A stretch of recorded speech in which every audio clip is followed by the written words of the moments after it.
Welcome to my channel cricket BR. তো আজ তোমাদেরকে বলবো যে প্রথমত আমরা জানি যে ব্যাট করতে গিয়ে বলকে ওয়াচ করতে পারি না। সব কিছু আমাদের একটা জিনিস আছে কি আমাদেরকে ওয়াচ করতে হবে, যেটা আমরা শেষ পর্যন্ত দেখতে থাকবো, সেটাই আমাদেরকে ওয়াচ করা বলে। যেটা আমি বলবো তোমাদেরকে আজকে ভিডিওর মাধ্যমে তোমাদেরকে সব কিছু ডিটেলস বলে দেবো এবং কীভাবে বল করার আগে পর্যন্ত ওয়াচ করতে হবে এবং বলকে তোমরা ফোকাস করতে হবে, সেই ভিডিওটা আজকে তোমাদের জন্য নিয়ে আসলাম। তো তোমরা যদি ভিডিওতে নতুন হয়ে থাকো লাইক এবং একটা সাবস্ক্রাইব করে আমার পাশে থাকবে এবং আমার ডিটেলসগুলো একটা একটি দেখে যাও।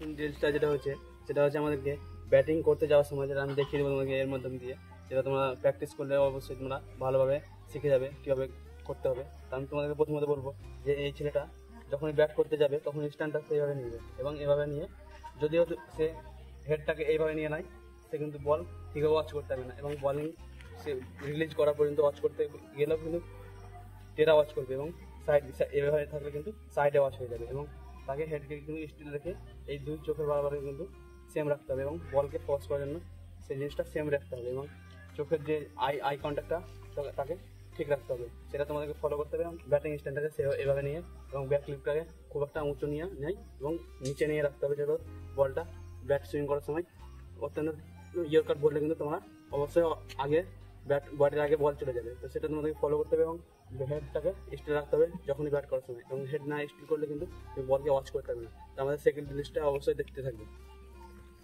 আমাদের সেকেন্ড ডিটেলসটা হচ্ছে একজন বোলিং যখনই বল রিলিজ করে বা বলটা রিলিজ করার সময় যে কোন ফিঙ্গার দিয়ে রিলিজ করছে সেটা এই বান্দা আমাদেরকে কিন্তু বলবে এবং আমাদের যে ব্যাটিং সে ফোকাস করতে হবে এবং বলকে ওয়াচ করতে হবে, সেটা আমি দেখবো তার কীভাবে ওয়াচ করতে পারে কিনা। তো আমি যখনই বলবো এইভাবে নিয়ে এইভাবে 2-1 সেকেন্ডের মধ্যে তাকে ওয়াচ করতে হবে যে কোন আঙুল দিয়ে ফিঙ্গার আছে এবং বলটা গ্রিপ কোন আঙুল দিয়ে আছে এবং কটা আঙুল নিয়ে আছে, 3টা না 2টা না 1টা।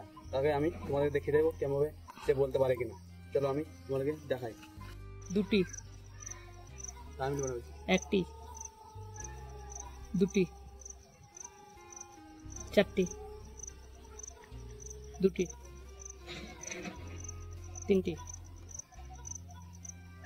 তো আমাদের 3 নম্বর ডিটেলসটা হচ্ছে যেটা আমি তোমাদেরকে খুব গুরুত্বপূর্ণ ডিটেলস হতে চলেছে, এটা অবশ্যই স্কিপ করে দেখবে না এবং লাস্ট পর্যন্ত দেখে আমাকে লাইক এবং একটা সাবস্ক্রাইব করবে। তো আমি তোমাদেরকে বলবো লাস্ট ডিলটা, সেটা হচ্ছে আমাদেরকে ব্যাট যখনই করতে যাবে তখনই তোমাদেরকে একটা জিনিস ফলো করতে হবে, যেটা আমাদের বল ওয়াচ করার জন্য একটা মিডিয়াম ব্যাট এবং একটা উইকেট দিয়ে তোমাদেরকে ব্যাটকে বলকে এবং শর্ট করতে হবে এবং বলকে যখনই শর্ট করবে একটা ছোট ব্যাট দিয়ে এবং উইকেট দিয়ে, তখনই তুমি একটা জিনিস প্লাস পয়েন্ট পেয়ে যাবে, যেটা তোমাদেরকে বড় ব্যাট দিয়ে যখন তুমি খেলবে এবং যে ব্যাট দিয়ে তুমি খেলো সেই ব্যাট দিয়ে যখন খেলবে একটা উইকেটে খেলে, তখন তোমাকে কিন্তু অনেকটা আসান হয়ে যাবে যে ব্যাটটা দিয়ে তুমি খেলবে এবং যে আগে ব্যাটটা দিয়ে খেলবে সেটা কিন্তু উইকেট দিয়ে এবং সেটা এখন যেটা খেলবে সেটা তুমি ব্যাট দিয়ে, এবং ম্যাচে যেটা খেলবা তুমি ব্যাট দিয়ে এবং যেটা তুমি প্র্যাকটিস করছিলে সেটা কিন্তু উইকেট দিয়ে। সেটা তোমাদেরকে ফলো করতে হবে। একটা উইকেট দিয়ে তোমাদেরকে যদি ব্যাট করো এবং প্র্যাকটিসটা করো, তো অবশ্যই তোমাদেরকে বলটা ওয়াচ করার জন্য আসানি হয়ে যাবে। এবং আমার ভিডিওটা কেমন লাগলো অবশ্যই কমেন্ট করে জানাবে।